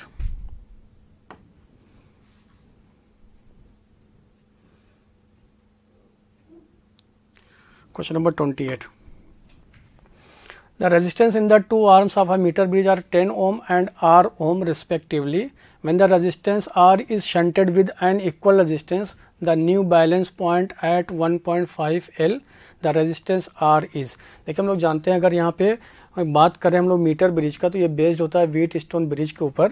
Wheatstone bridge के ऊपर अगर बेस्ड है तो जानते हैं कि P बाई Q का रेशियो होता है R बाई S, यानी कि ये वैल्यू इसके प्रोपोर्शनल, तो ये वैल्यू इसके बराबर लिख सकते हैं. यानी इनिशियल कंडीशन में क्या लिख सकते हैं हम लोग, 10 divided by L is equal to, first दे रखा आपको resistance R divided by 100 minus L, ये फर्स्ट इक्वेशन. सेकेंड केस में बोल रहा है कि जैसे ही इस रजिस्टर R को एक और इक्वल रजिस्टर R से शंट कर दिया गया, यानी इसी के ठीक पैरेलल में एक और रजिस्टर को ऐड कर दिया गया जिसका वैल्यू है R, तब उस केस में ये बैलेंसिंग लेंथ जो L था वो बदल के हो गया 1.5 L. यानी सेकेंड केस में दैट इज 10 डिवाइडेड बाई ये वैल्यू आ गया 1.5 L. कब, जब आपने इसको शंट कर दिया एक और रजिस्टर की हेल्प से, तो इक्विवेलेंट रेजिस्टेंस दोनों पैरेलल में हो जाएगा R/2. तो R/2 इज इक्वल टू, यहाँ लिखे हम लोग 100 माइनस, अब लेंथ का वैल्यू बदल के हो गया 1.5 L, that is equation number 2. 1 और 2 को दोनों को डिवाइड कर देते हैं. देखिए दोनों को डिवाइड किए तो 10 by L divided by 10 divided by 1.5 L is equal to, यहाँ पे आपको मिला R by 100 minus L divided by ये हो गया R divided by 2 times of 100 minus 1.5 L. दोनों को डिवाइड कर दिया. देखिए R से R कट हो गया, 10 से 10, L से L कट हो गया, ये 1.5 ऊपर चला गया. तो ये 1.5 इज इक्वल टू, ये सब टर्म ऊपर चला गया तो मिला आपको 200 माइनस 1.5 L डिवाइडेड बाई ये वैल्यू आ गया आपके पास 100 माइनस L. क्रॉस मल्टीप्लाई किए. एक्चुअली हम लोग ये कर क्या रहे हैं, यहाँ से ये लेंथ पता कर रहे हैं कि बैलेंसिंग लेंथ का वैल्यू क्या होगा. जैसे ये लेंथ का वैल्यू मिलेगा किसी भी इक्वेशन में पुट कर देंगे तो रेजिस्टेंस का वैल्यू आएगा जो आपसे पूछा गया. तो क्रॉस मल्टीप्लाई किए तो ये वैल्यू हो गया आपके पास 150, बिकॉज ये 1.5 है, हो गया 150 minus of 1.5 L is equal to, ये इधर क्रॉस मल्टीप्लाई किए तो ये हो गया 200 माइनस ऑफ, ये हो गया 3 इंटू L के बराबर. अगर ये 3L के बराबर तो इसको उधर ले आए तो क्या लिखे भाई, 3L minus 1.5 L is equal to, ये हो गया 200 माइनस 50, तो दैट इज़ ये हो गया 50, और 3L ये कितना आ गया 1.5L इज इक्वल टू 50, तो L इज इक्वल टू यहाँ से ये 50 डिवाइडेड बाई 1.5, तो ये हो गया 500 डिवाइडेड बाई 15, तो 500 डिवाइडेड बाई 15 ये L का वैल्यू आ गया। इसको आप और सॉल्व कर सकते हैं, क्या इसको हम लोग लिख सकते हैं L is equal to 100 divided by 3, ठीक है, 100 डिवाइडेड बाई 3। अब इसकी वैल्यू को पुट कर देते हैं इक्वेशन 1 में, पुट इन 1 में इसको पुट करते हैं। जैसे ही पुट किए तो देखिए 1 में पुट करने पे यहाँ लिख ले रहे हैं 10 डिवाइडेड बाई L का वैल्यू हो गया 100 divided by 3 is equal to R capital R resistance divided by 100 minus 100 by 3। इसको और सॉल्व किए तो देखिए 10 से 10 कट हो गया, तो ये 3/10 मिला आपको is equal to R divided by 3R ऊपर चला जाएगा, तो ये हो जाएगा 300 माइनस ऑफ 100, तो 200 आ गया, 3 से 3 कट हो गया, तो यहाँ पे ये बचा 3R डिवाइडेड बाई 200। R 3 से 3 कट हो गया, 10 से 1 कट हो गया, तो R का वैल्यू आ गया सॉल्व करने पे R is equal to 20 ohm. तो option will be first. Next,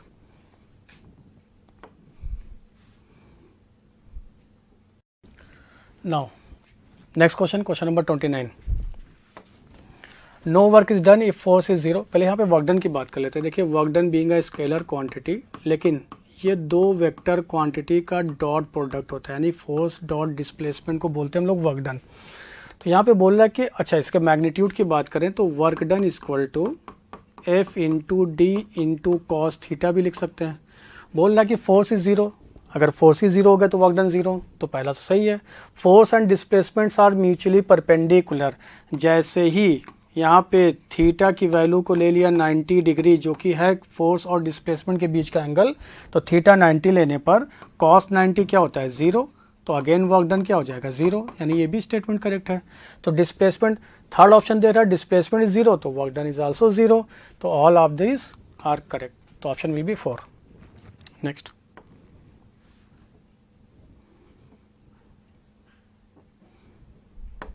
question number 30। The focal length of the objective and I piece of a telescope are 60 centimeter and 5 centimeter. तो पहले देखिए यहाँ पे दे रखा है ऑब्जेक्टिव फोकल लेंथ है 60 centimetre, लिख लेते हैं, एंड आई पीस का फोकल लेंथ दे रखा है 5 centimetre. Next, if the telescope is focused for distinct vision on a scale, focused on distinct vision, इसका मतलब कैपिटल डी की बात, on a scale distant 3 metre from its objective, यानी objective lens से 3 metre की दूरी पे, 3 मीटर की दूरी पे अगर फोकस कर रहे हैं हम लोग टेलीस्कोप को डिस्टिंक्ट विजन पे, तो मैग्नीफाइंग पावर क्या होगा। तो सबसे पहले हम लोग जानते हैं जो मैग्नीफाइंग पावर की बात करें तो कैपिटल M मैग्नीफाइंग पावर जो होगा वो magnifying power of objective lens पता कर लें और into magnifying power of the eye piece lens, इन दोनों को अगर पता कर लें तो ओवरऑल क्या हो जाएगा MO इंटू ME का प्रोडक्ट।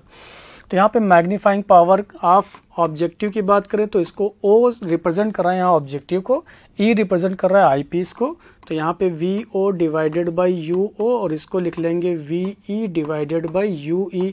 यही सारी वैल्यूज़ को पता करके यहाँ पुट कर देंगे तो आंसर आ जाएगा। सबसे पहले यहाँ पे दे रखा है कि distance 3 metre from its objective, तो फॉर ऑब्जेक्टिव के लिए अगर हम लोग बात करें फॉर ऑब्जेक्टिव लेंस तो क्या लिख सकते हैं हम लोग फ्रॉम लेंस फार्मूला से 1/VO minus 1/UO is equal to 1/FO। तो यहाँ पे VO की वैल्यू नहीं पता हम लोगों को, तो 1/VO is equal to 1/FO plus 1/UO 1/FO। FO का वैल्यू दे रखा है 60 सेंटीमीटर और ये प्लस 1/UO दे रखा है, देखिए 3 मीटर दे रखा है, इसको सेंटीमीटर में कन्वर्ट कर लें, लेकिन ये चूंकि लेफ्ट साइड में होगा तो इसको क्या लिखेंगे साइन के साथ में -300 सेंटीमीटर, तो ये 1/VO। तो यहाँ से VO का वैल्यू सॉल्व किए तो आ गया कितना 75 ऑफ सेंटीमीटर पॉजिटिव में, तो VO मिल गया। UO हम लोग जानते हैं। VE की बात करें तो देखिए यहाँ पे डिस्टिंक्ट विजन पे ही फोकस किया गया, तो यही VE फॉर आई पीस के लिए जो कि किसके बराबर है कैपिटल D, और ये होता है -D के बराबर जिसकी वैल्यू कितना होगा -25 सेंटीमीटर। VE मिल गया, पता क्या करना है हम लोग को UE ऑब्जेक्टिव ये सॉरी यू ई का मतलब आई पीस के लिए ऑब्जेक्ट का डिस्टेंस, तो फिर अगेन यूज़ करें 1/VE lens formula minus 1/UE 1/FE, तो 1/VE minus 1/FE equal to 1/UE। इसकी वैल्यू पुट किए माइनस का 25 सेंटीमीटर माइनस 1 ये दे रखा है 5 इक्वल टू 1/UE। माइनस 25 है, यहाँ पे एलसीएम लिए 25, तो ये कितना हो गया माइनस का 5 और ये हो गया यहाँ पे वैल्यू, देखिए सॉल्व किए अगेन ये वैल्यू, तो UE आ गया यहाँ पे -6 डिवाइडेड बाई ऑफ 25, बिकॉज ये हो जाएगा -5 -1 -6/25। तो यहाँ पे सारी वैल्यूज़ पुट किए, ये UE का वैल्यू हो गया -25/6। अगर यहाँ से -25/6 हो गया तो सारी वैल्यूज़ को यहाँ पे पुट कर लेते हैं।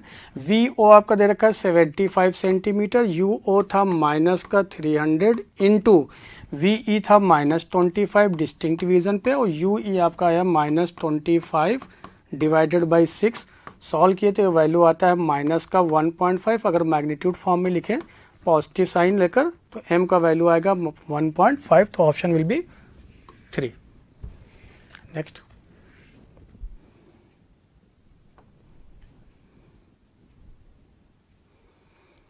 Question number 31, column 1 and column 2 को मैच करना है कि एवरेज स्पीड, तो एवरेज स्पीड का फार्मूला होता है √8 RT/πm, जस्ट फार्मूला बेस्ड है, तो ए का होना चाहिए second.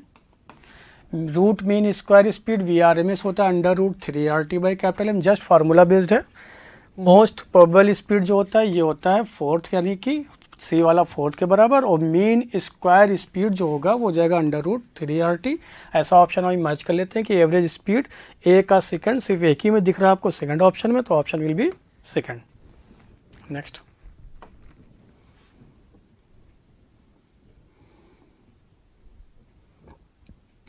Question number 32, MP denotes the mass of proton and Mn denotes the neutron. A given nucleus of binding energy B contains Z protons and N neutrons. ध्यान दीजिएगा capital N neutrons दे रखा है। The mass M N, Z of the nucleus is given by, चार option में से एक। तो हम लोग देखिए जानते हैं कि बाइंडिंग एनर्जी होता है क्या, binding energy is equal to mass defect into C का स्क्वायर। मास डिफेक्ट क्या होता है, sum of mass of the product minus summation of mass of the reactant into C square. तो यहाँ पे मास ऑफ द प्रोडक्ट की बात करें तो यहाँ पे MP mass of proton into Z लिखते हैं, minus A minus Z into mass of neutron plus में, और माइनस यहाँ पे आ गया capital M A, Z into C square. लेकिन यहीं पे जो A माइनस Z है वो आपको दे रखा है कैपिटल N के बराबर, और इसको दे रखा है Z ही रखा है, ये इसको आप डायरेक्ट फिर आप ऐसे लिख सकते हैं ZMP plus capital N MN minus of M of A, Z N, Z यहाँ पे लिख लेते हैं, फिर से लिख लेते हैं एक बार, minus of M N, Z, वही नंबर ऑफ न्यूट्रॉन को यहाँ पे मेंशन किया गया, इनटू लिखा है यहाँ पे C square equal to binding energy. अब इसको रीअरेंज कर लेते हैं, तो देखिए पूछ रहा है आपसे M N, Z is equal to, पहले बाइंडिंग एनर्जी पर न्यूक्लियन, देखिए आ जाएगा आपके पास ZMP plus N times of MN minus binding energy divided by C square. क्या किए, इसको इधर ले आए, पहले सी स्क्वायर को उधर डिवाइड कर दिया, इसको उधर ले गए, इसको उधर, तो यहाँ पे माइनस साइन आ गया, तो ऑप्शन आपको दिखा यहाँ पे फर्स्ट रीअरेंज करने के बाद। Next question number 33, the combination of gate shown below. देखिए यहाँ पे कॉम्बिनेशन दे रखा है, एक यहाँ पे नैंड गेट, लेकिन दोनों के लिए सेम इनपुट है, तो ये बिहेव करेगा as a nor gate, sorry as a not gate, not a nor gate. ये भी नॉट गेट, ये भी not gate, just inversion gate. तो यहाँ पे आने वाला आउटपुट क्या होगा, A का बार, यहाँ पे जो आउटपुट होगा वो क्या लिखेंगे, B का बार, और यहाँ पे एक आपको मिल गया नॉर गेट जिसके लिए आउटपुट लिखना है Y, output Y is equal to, इस गेट के लिए आने वाला इनपुट है A बार प्लस दूसरा इनपुट है B बार का होल बार, तो यहाँ पे अकॉर्डिंग टू डिमॉर्गन्स थ्योरम जब भी कभी सिग्नल में होल बार हो तो जो भी सिग्नल होता है उसका बार प्लस कन्वर्ट होता है डॉट में, और यहाँ पे इसका बार यानी बी बार का बार अगेन। तो जब भी कभी सिग्नल में डबल बार हो तो वो क्या हो जाता है, सिंगल, यानी कि y इक्वल टू मिला आपको ए बी, और ए और बी रिप्रेजेंट करता है किसको, एंड गेट को, तो option will be 4। Next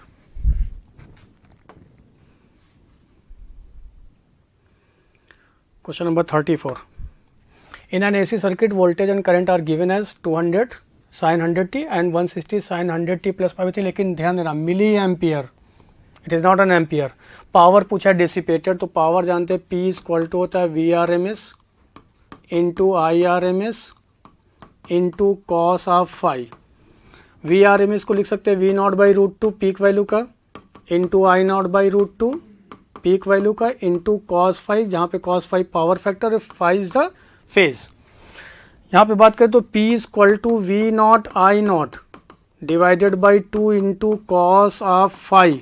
we naught का वैल्यू दे रखा है आपको, ये this is the peak value 200 into I naught का पीक वैल्यू 160, लेकिन ध्यान दीजिएगा मिली एम्पियर तो 10 टू द पावर -3 एम्पियर में कन्वर्ट किए, डिवाइडेड बाई 2 इंटू कॉस, और इन दोनों के बीच में फेज शिफ्ट दे रखा है आपको π/3।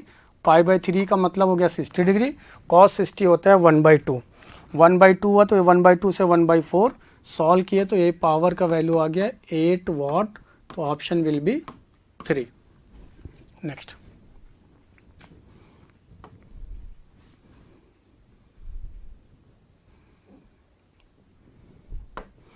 Number 35।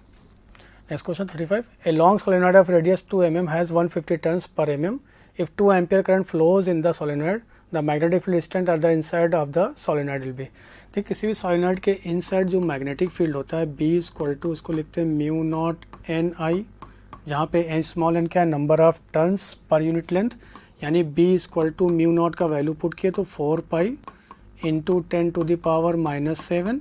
Small N is the number of turns per unit length, और नंबर ऑफ टर्न्स आपको दे रखा है 150, लेकिन पर mm दे रखा है तो mm को यहाँ पे मीटर में कन्वर्ट कर लिए -3 इंटू आई, करंट का वैल्यू दे रखा है आपको 2। इसको सॉल्व किए तो सॉल्व करने पे रिजल्ट आया 0.38 टेस्ला, तो option will be second. Next question number 36। Consider a system of two particles having masses m and 5m. If the particle of masses m is pushed towards the center of mass particles through a distance b, by what distance would the particle of mass 5m move so as to keep the mass center of particles at the original position? Last statement। देखिए यहाँ पे बोल क्या रहा है कि यहाँ पे दो पार्टिकल का सिस्टम है जिसका मास है m और दूसरे का मास दे रखा है आपको 5m।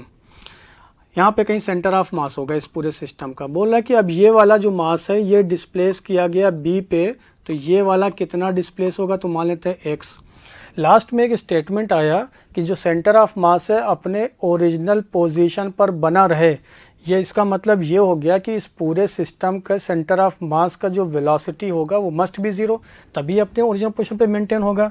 यानी अकॉर्डिंग टू कॉन्सेप्ट अगर हम लोग बात करें तो velocity of centre of mass of two system particle m1 v1 plus m2 v2 divided by m1 plus m2 must be equal to zero so as to keep the original position. अगर यहाँ पे ये zero हुआ तो क्या लिख सकते हैं हम लोग, m1 v1 plus of m2 v2 must be equal to zero. अगर वेलोसिटी की बात करें तो क्या इसको पोजीशन को डिफरेंशियल फॉर्म में लिख सकते हैं, तो क्या m1 that is dr1 by dt first position के टर्म में लिख रहे हैं और सेकंड पार्टिकल को पोजीशन के टर्म में लिख रहे हैं, फिर ये वैल्यूज को बाद में पुट कर देंगे m1 m2 की, must be equal to zero.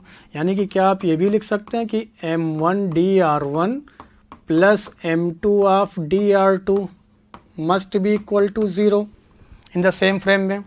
अब यहाँ पे वैल्यूज पुट कर रहे हैं, मास m1 दे रखा है आपको m, पहला यहाँ पे dr1 यानी m का पोजीशन कितना शिफ्ट किया अकॉर्डिंग टू क्वेश्चन गिवन है यहाँ पे b, दूसरे का मास आपको दे रखा है कितना, यहाँ पे मास दे रखा है 5।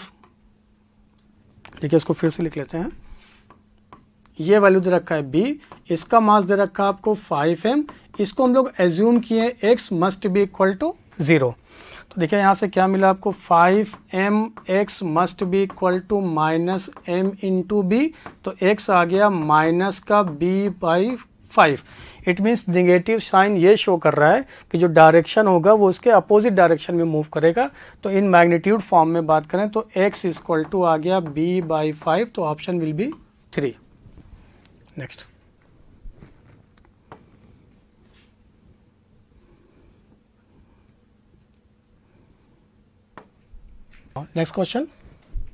question number 37. In a hypothetical porous hydrogen atom, the mass of electron is made 4 times the energy E naught dash of the first orbit will be. अगर यहाँ पे हम लोग एनर्जी देखिए, मास की बात किया तो एनर्जी का मास के टर्म में relation energy E equal to minus m z square e की power 4 divided by 8 epsilon naught square h square into n square. यानी जो एनर्जी होता है वो मास के प्रोपोर्शनल मिला, यानी E proportional to mass m आ गया। यानी E1 बाई E2 की बात करें तो E1 by E2 is equal to M1 by M2। और मास यहाँ पे बदल के देखिए बोला कि मास जो है वो 4 टाइम्स कर दिया गया। अगर इसका मास m है तो बाद में यही मास हो गया 4 टाइम्स, यानी जो E2 होगा E2 will be equal to 4 times of E1। और यहाँ पे बोल रहा है कि फर्स्ट ऑर्बिट के लिए तो n का वैल्यू कितना हो गया 1, और फर्स्ट ऑर्बिट के लिए E1 जो होता है वो माइनस का 13.6। तो 4 इंटू माइनस का 13.6 इलेक्ट्रॉन वोल्ट। तो सॉल्व किए तो आ गया माइनस 54.4 इलेक्ट्रॉन वोल्ट। तो ऑप्शन विल बी आपका first, option will be first. Next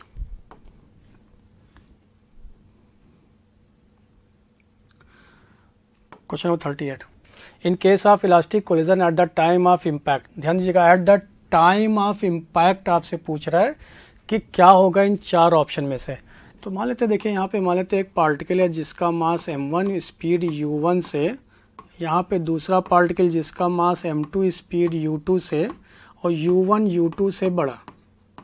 तो यहाँ पे क्या होगा, बिफोर कोलिजन हम लोग लिखा जस्ट बिफोर कोलिजन की बात किए, आया इसे स्ट्राइक किया तो टकराने पे देखिए क्या होगा at the time of impact. ये देखिए कुछ ना कुछ डिफॉर्मेशन आएगा किसी भी गिवन टाइम में, इंस्टेंट पे गिवन टाइम में फर्स्ट काइनेटिक एनर्जी का यहाँ पे क्या होगा, लॉस होगा। तो काइनेटिक एनर्जी पहले डिक्रीज करेगा in the form of elastic deformation potential energy, और वही इलास्टिक डिफॉर्मेशन पोटेंशियल एनर्जी बाद में क्या होगा, रिगेन करने के बाद में अपने शेप को दोबारा रिगेन कर लेगा अगर ये ऑब्जेक्ट। तो यही कोलिजन आपका कहलाता है इलास्टिक।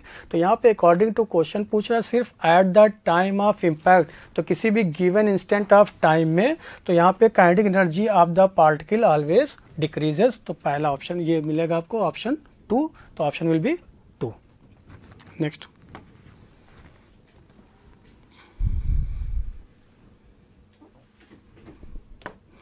Question number 39.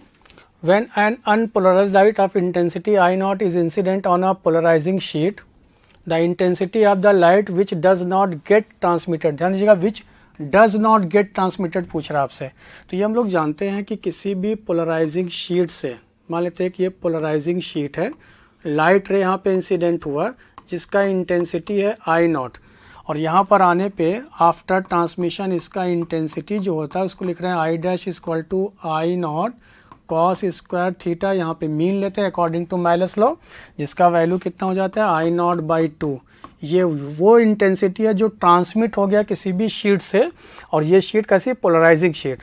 तो पूछ रहा है कि कितना पार्ट ट्रांसमिट नहीं हुआ। तो देखिए not transmitted, not transmitted part की बात कर रहे हैं। टोटल आपके पास था आई नॉट, जिसमें आई नॉट बाई 2 ट्रांसमिट होकर चला गया, तो रेस्ट कितना बचा जो ट्रांसमिट नहीं हुआ, that is I naught by 2। तो option will be second. Next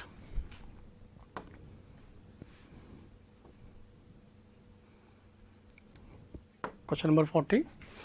The period of moon's rotation around the earth is nearly 29 days. ये दे रखा है 29 days.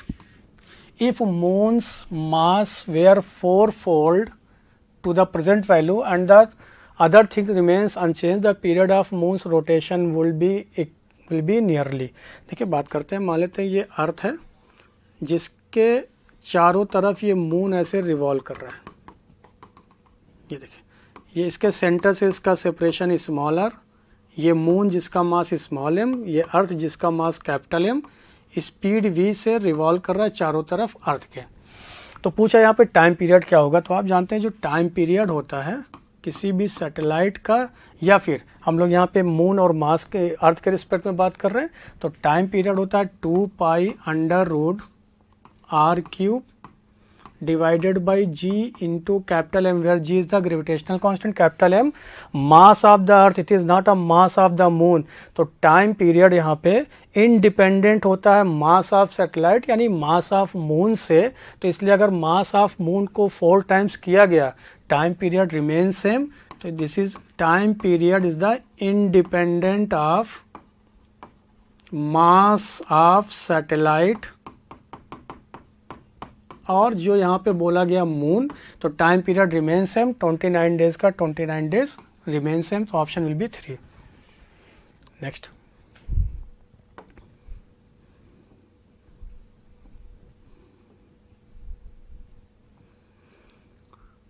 Question number 41, the RMS value of potential difference V shown in figure.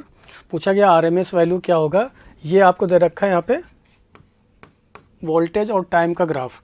तो VRMS का formula, तो VRMS square is equal to integration of 0 to t given time period, यहाँ पे 0 to t लिखते हैं हम लोग, यहाँ पे v square into T into D T divided by 0 to t into D T.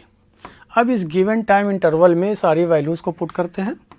पहले यहाँ पे लिख लेते हैं 0 to t, 0 से capital T into D T, 0 से t/4, यहाँ पे गिवन सेगमेंट है टाइम पीरियड का, गिवन सेगमेंट है यहाँ पे टाइम का, तो 0 से t/4 में इसका वैल्यू कितना दे रखा है v0, तो v0 का स्क्वायर dt प्लस दूसरा सेगमेंट है यहाँ पे t/4 से लेके t/2 के बीच में जिसकी वैल्यू है 0 dt, ये वैल्यू यहाँ पे देखिए 0, फिर अगेन आपको मिला प्लस t/2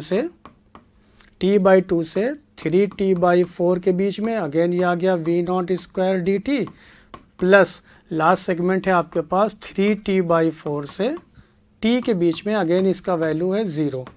तो यहाँ पे इसको सॉल्व किए तो VRMS का स्क्वायर इक्वल टू, ये तो आ गया वैल्यू t, तो इसको 1/t बाहर लिख लिए, इनटू ये v0 स्क्वायर कांस्टेंट, टाइम का यहाँ पे v0 स्क्वायर कांस्टेंट, यहाँ पे टाइम के रिस्पेक्ट में वैल्यू पुट किए, upper limit minus lower limit, तो t/4 प्लस ये टर्म 0, यहाँ पे v0 स्क्वायर अगेन कांस्टेंट बाहर, और यहाँ पे ये वैल्यू पुट किए upper limit 3t/4 minus of lower limit t/2, again ये रेस्ट वैल्यू क्या आ गया 0।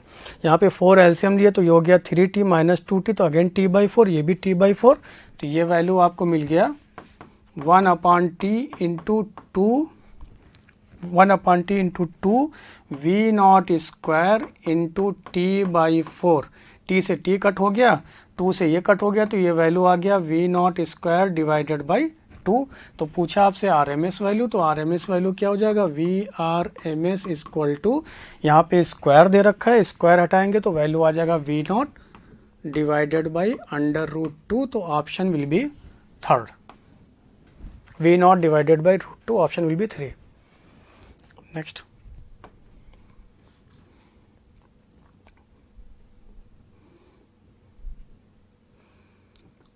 question number 42, current sensitivity of a moving coil galvanometer is 8 division per milliampere and its voltage sensitivity is 16 division per volt, the resistance of the galvanometer।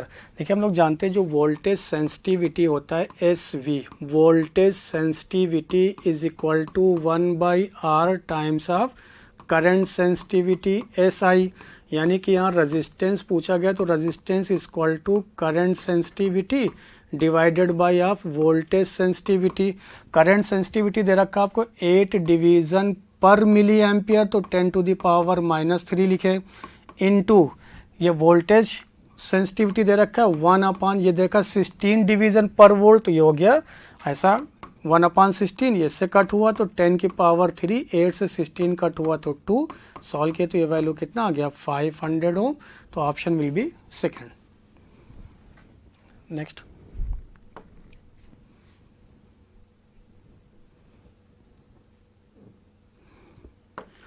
question number 43. Two solenoids of same cross sectional area have their length and number of turns in ratio of 1:4 both.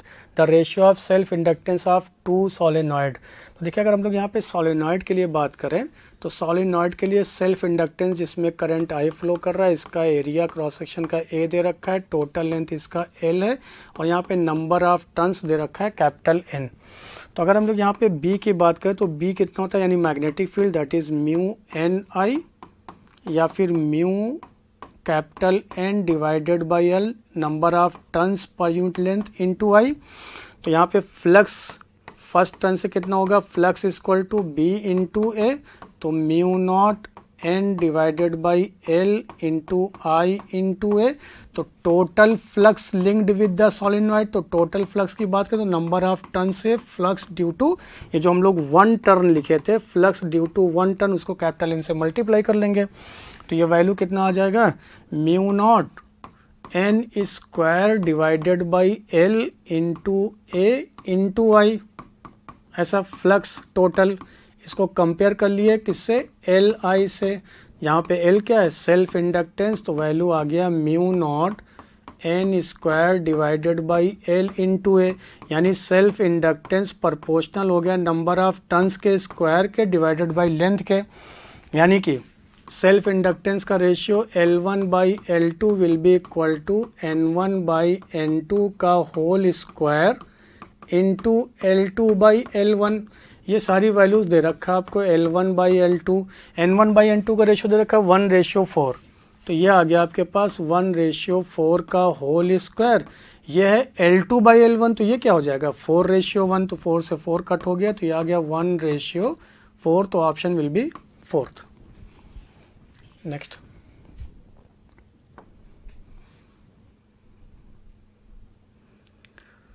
Question number 44.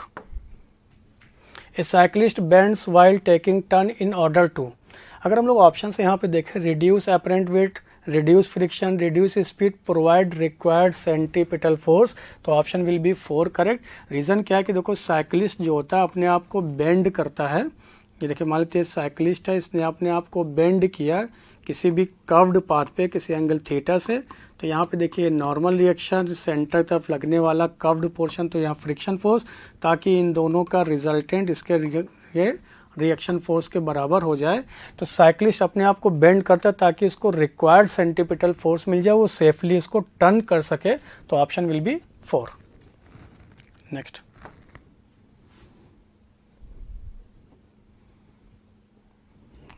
Question number 45. A circular loop of area 0.06 meter square carrying a current of 15 ampere is held with its plane parallel to magnetic field. ध्यान दीजिएगा plane parallel to magnetic field है, it means क्या हो गया कि अगर ये loop है और मैग्नेटिक फील्ड इस डायरेक्शन में डायरेक्टेड है मैग्नेटिक फील्ड, तो जो इसका प्लेन होगा ये ऐसे रखा हुआ है, तो प्लेन जो इसका है वो भी किसके पैरेलल हो गया, मैग्नेटिक फील्ड के। यानी इसके अगर एरिया वेक्टर की बात करें तो एरिया वेक्टर किधर चला जाएगा, जस्ट इसके परपेंडिकुलर, यानी एरिया वेक्टर और मैग्नेटिक फील्ड के बीच में बात करें तो एंगल कितना बना 90 डिग्री का। तो पूछा क्या आपसे टॉर्क क्या होगा, तो टॉर्क हम लोग जानते हैं टॉर्क होता क्या है m cross b vector form में। इन मैग्नीट्यूड फॉर्म में बात करें तो torque equal to mb sine theta, जहाँ पे मैग्नेटिक मोमेंट, किसी भी लूप के लिए मैग्नेटिक मोमेंट होता है क्या है NIAB, जहाँ पे n number of turns into they रखा है sine theta, sine theta is the angle between magnetic moment and magnetic field, और इसी मैग्नेटिक मोमेंट का जो डायरेक्शन होता है वो एक्चुअल में along the direction of area vector होता है। एरिया और इन दोनों के बीच में एंगल कितना दिख रहा है आपको 90 डिग्री, ना कि 0 डिग्री, तो थीटा यहाँ पे 90, साइन 90 हो गया 1, नंबर ऑफ टर्न्स 1 है, करंट आपको दे रखा है 15, एरिया आपको दे रखा है 0.06 इंटू मैग्नेटिक फील्ड आपको दे रखा है 0.4 इंटू साइन थीटा, थीटा का वैल्यू हो गया 90, साइन 90 हो गया 1, तो इसको सॉल्व किए तो यह आ गया आपके पास 0.36 न्यूटन इंटू मीटर, तो option will be second. Option will be second. तो स्टूडेंट्स ये था आज आपका डिस्कशन, और होप सो अब आप लोगों का रिवीजन मोड में होंगे आप लोग, और कोशिश ये करिए कि जितने भी फार्मूला हैं उन सब को आप रिवाइज करिए, ताकि कोई भी क्वेश्चन ऐसा और माइंड में सिर्फ यह है कि कौन सा फार्मूला हम लोग यूज़ कर सकते हैं, तो वो आपके लिए ज़्यादा हेल्पफुल होगा। क्योंकि किसी भी कम्पिटिटिव एग्ज़ाम को क्वालिफाई करने का सबसे बेस्ट पार्ट होता है, वो कहलाता है रिवीजन। तो आप लोग खूब अच्छे से रिवीजन करिए ताकि 4 मई को एक अच्छा रिजल्ट आए। Okay, thank you so much.